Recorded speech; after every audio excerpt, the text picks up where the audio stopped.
Jake, we just saw a pretty spirited press conference. A lot of shouts, a lot of expletives.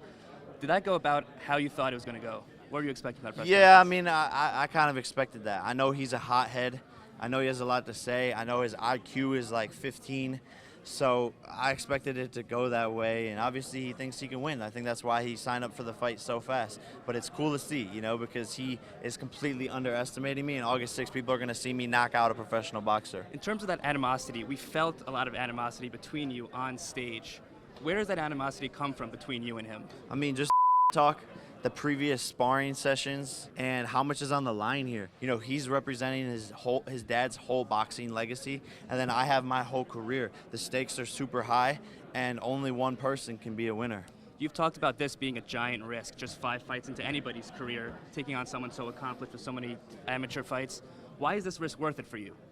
It's just what I do. I do differently. I'm creating history. I'm creating a new mold for how young professional boxers should be going about their career. They shouldn't be fighting journeymen and just building up their record. No one wants to see that. Make tough fights, make big fights right from the start. That's the new model, and that's what I'm doing. I'm putting my money where my mouth is. Do you see yourself as a pioneer changing the way the game is going? 100%. 100%. This is going to be the standard. Why give the fans these easy, boring fights just to get experience under the belt? I don't even have an amateur career, and I'm taking bigger risks than these guys have taken. Canelo's 6th fight was up against a guy who was 2-2. Gervonta Davis's 6th fight was up against a guy who was 2-8. Me, I'm going up against a guy who was 12-1. So I'm just doing differently, and man, that's all I'm bringing to the sport. In terms of finally facing a professional boxer, why was now the right time? Why right now? Why Madison Square Garden? Why August 6th?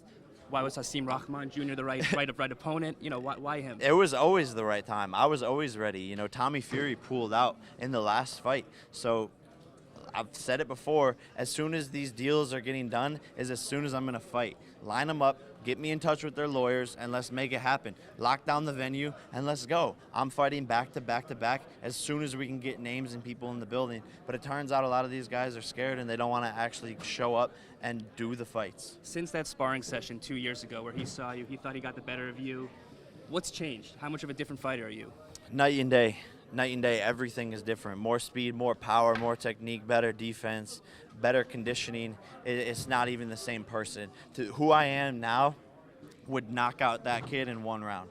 He's bigger than you, and he's bigger than Fury. How do you make up for that size difference? Speed. Speed is more important. You could be as strong as you want, and you could be swinging for the fences, but if you can't hit someone who's not there, then you're not going to knock them out. So for me, the speed in this fight is going to be key. In terms of he calls you a YouTuber, a content creator, an influencer, you name it, do you almost feel like you're not being taken serious enough, or when do you start getting taken seriously by your opponent? I mean, he's got to be taking me seriously, but I look at that as a compliment.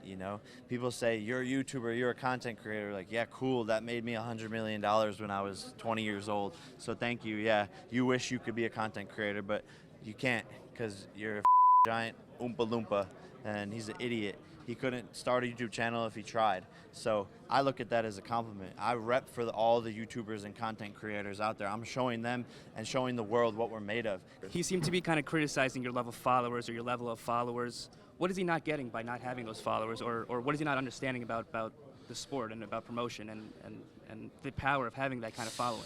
Yeah, I mean, he doesn't get that the followers equal bigger deals and getting to do whatever you want and generating hundreds of millions of dollars.